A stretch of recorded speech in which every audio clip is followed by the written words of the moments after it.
আমরা অনেকেই এই ওষুধটা খেয়ে থাকি, যেটাকে টাফনিল বলে। টাফনিল ওষুধটা আসলে একটি ব্র্যান্ড নেম, এটার জেনেরিক নেম হচ্ছে টলফিনামিক অ্যাসিড।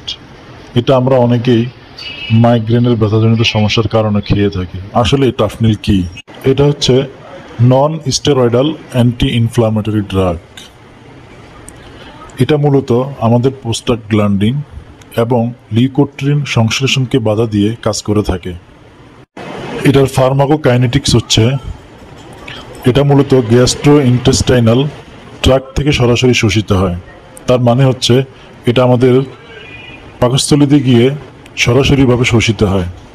সুতরাং যারা এই ওষুধটি নেওয়ার আগে কোনো প্রকার গ্যাসের ওষুধ ছাড়া এই ওষুধটি গ্রহণ করে থাকেন, তাদের জন্য এই ওষুধটি খুবই বিপজ্জনক, যার কারণে আপনাদের রক্তপাতও হতে পারে।